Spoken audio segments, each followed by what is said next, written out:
So kailangan lang talaga natin mag-ingat at magmasid-masid ng maigi para iwas tayo sa disgrasya at hindi tayo mabihag.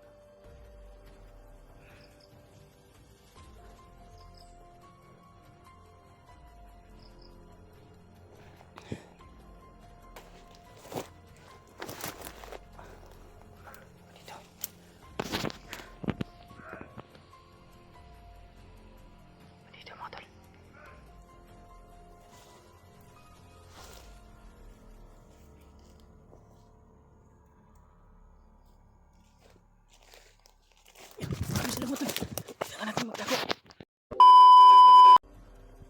So yan mo tol, sa pagpalang araw po sa inyong lahat at yun, patuloy po tayo sa paglalakbay natin at paghahanap po sa mga kasamahan natin.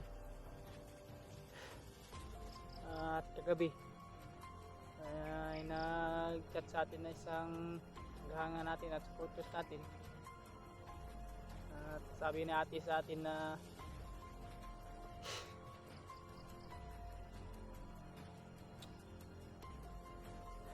patay na si Mikoy.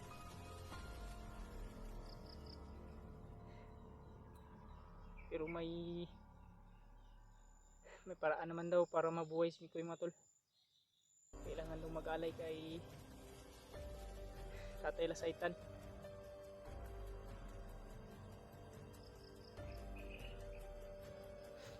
So mga tol, pasensya na po kung hindi ko tayong mahanap si Mikoy at umabot pa sa ganito sitwasyon. So ngayon si EG ay wala pa tayong balita sa kanya. So ngayon hindi natin siya makontak. At sina Kuya Rimart wala rin tayong ibang balita na nalaman.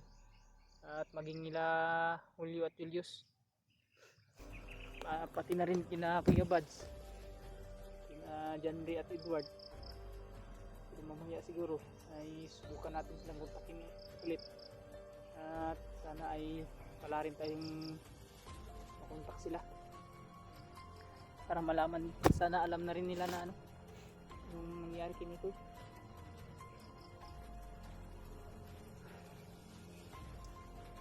Patawad talagang matol.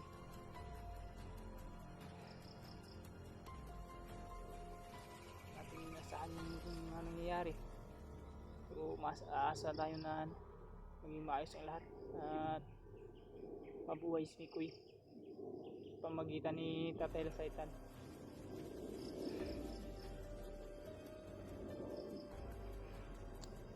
Ngayon mga tol ay papatuloy tayo dahil kailangan din nating mahanap si Kuya Rimart at yung iba pa nating kasamahan. Kailangan din natin silang tulungan. Hiling ko po yung panalangin po ninyo para po sa kaligtasan ko at sa kaligtasan po nilang lahat, yung mga kasamahan ko. Kung nasaan na sila ngayon, sana ay nasa maayos lang kagayan. At medyo malayo na rin yung nalakbay natin mga tol, no? Galing dun sa pinagpahingahan natin kagabi, kaya papahinga muna tayo ng kunti dahil medyo sakit na rin yung paa ko. Dito na siguro ako medyo maayos naman tong lugar na to. Walang mga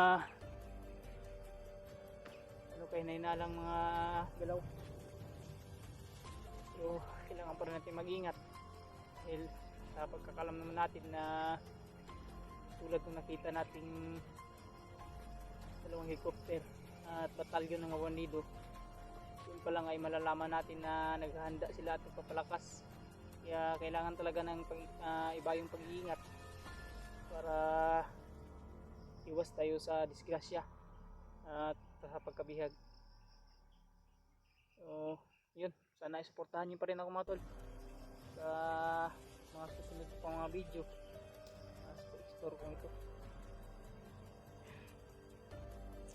Yun lang talaga, may baon tayong kunting biscuit dito sa tubig. At ito yung nagawa natin pang papahiduhaw at luto. At sana ay kita ko na rin yung natin kasamahan para kahit pa paano ay mabigyan ko rin sila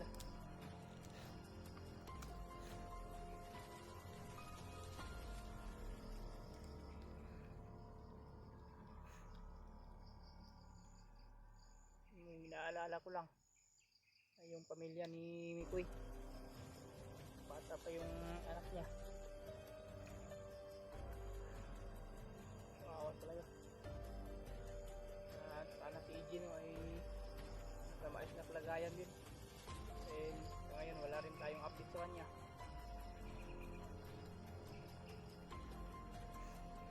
So maasa tayo mga tol na hindi sa pabayaan natin Panginoon. Alam kong gagabayan sila ng sa ating sa langit na sinalulo. Alam kong hindi sila pabayaan. Kaya yun, laban lang tayo sa buhay. At alam ko naman po na patuloy din po yung mga pagdarasal po ninyo. At yung nagsawa po yung suporta sa amin. At yun po yung laging baon namin sa bawat laban namin naharap. Kaya salamat din namin sa inyo. At dalangin ko po na sana ay pagpalain pa kayo ng ating Panginoon at bigyan po kayo ng mabuting kalusugan at maayos na pamumuhay para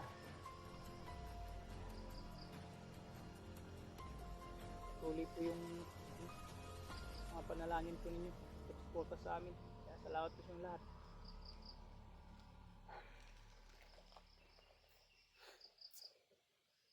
Nag-record lang natin itong bako na ito na hindi agad maubos.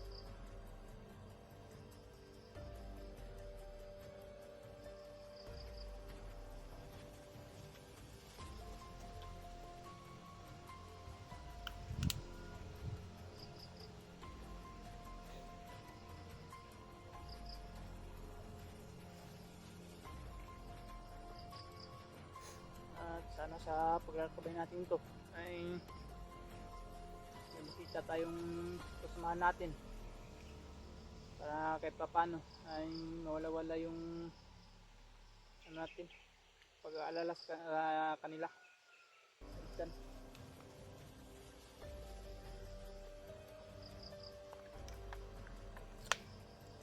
Tipid lang talaga sa kawan natin.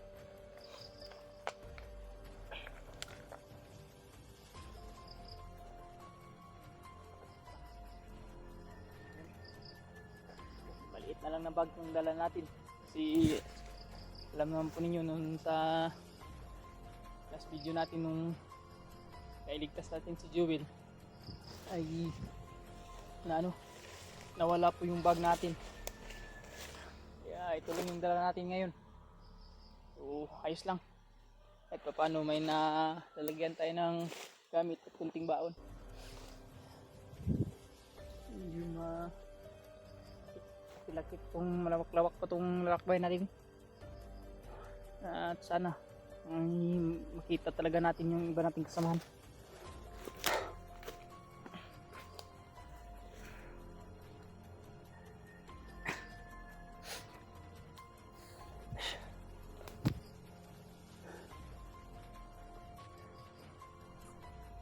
Sabi talaga yung nakita natin ba na mga batalyon ng bandido, yung maraming armas, parang naghahanda sila ng isang malaking gera.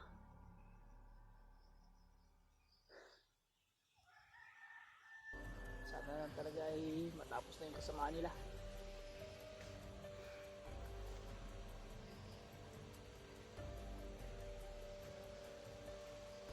So yun mga tol, no? Inulit ko, sana ay patuloy nyo pa rin po ako suportahan. Yung mga panalangin po ninyo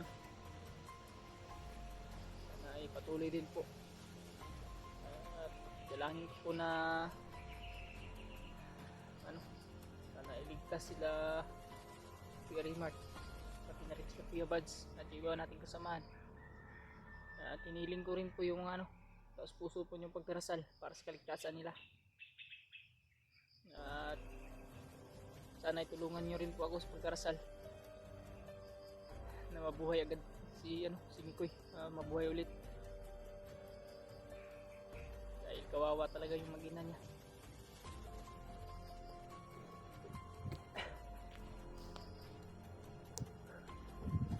Ito tayo banda mamaya.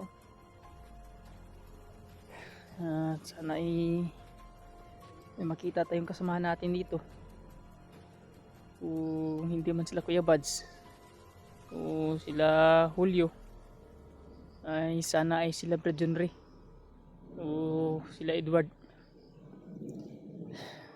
Gabayan naman tayo natin Panginoon at dalhin tayo natin mga paa kung nasaan sila ngayon.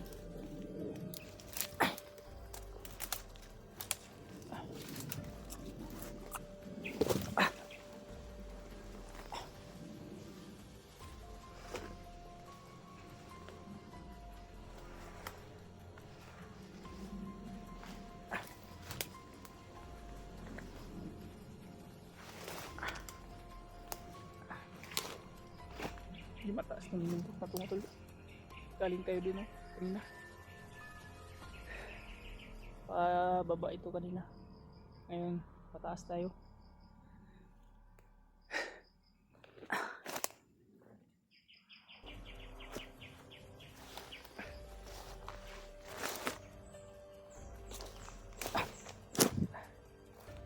Kailangan lang talaga natin mag-ingat at magmasid-masid ng maigi para iwas tayo sa disgrasya at hindi tayo mabihag.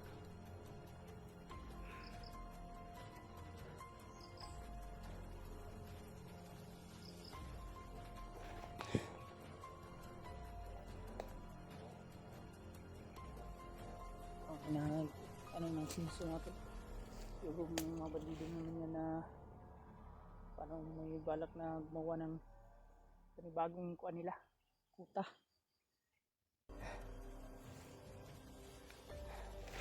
Sana ay may makita rin tayo mga bandido dito. Mapagpunan natin ng impormasyon tungkol sa mga kasamahan natin. Kahit pa paano ay hindi tayo mahirapan na hanapin sila.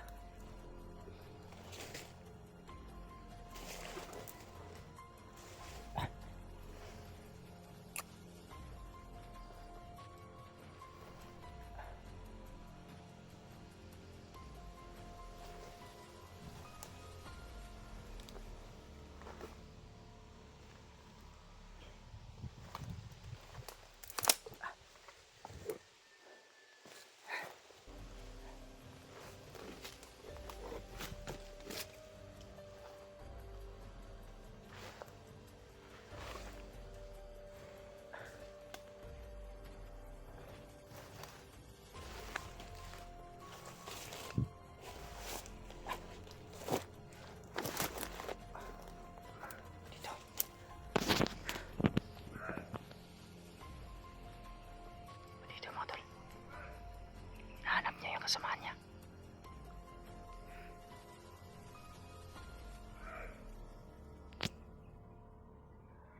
Hinahanap niya yung kasamahan niya.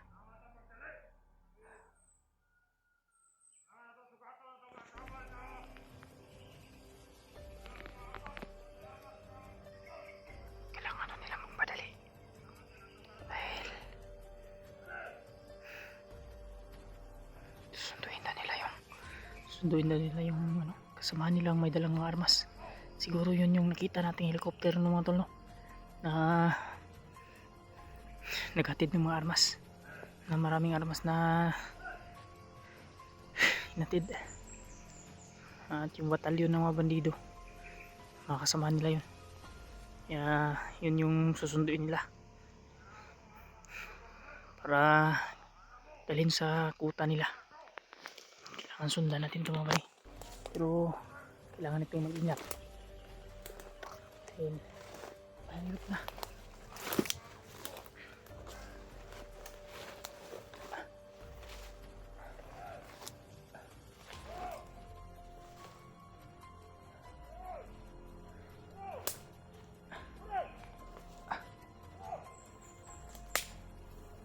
Sinastig lang talaga yung matol. Sundan natin to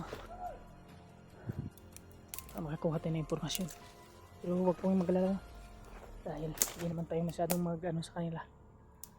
So, layo lang tayo sa kanila, pero siguraduhin lang natin na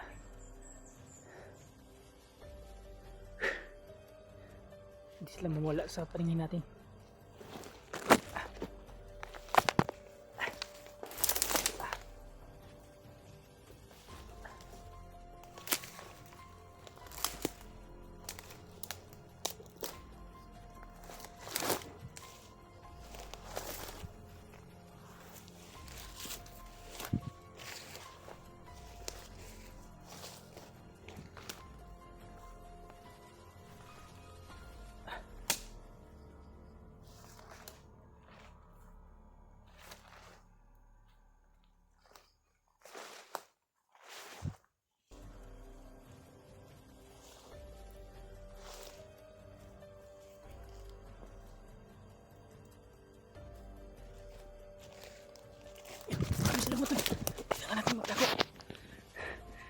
napakarami nila. Sa banda, oh. Dami nila. Kailangan muna natin magtago. Papatayin ko muna yung video mga tol, ha.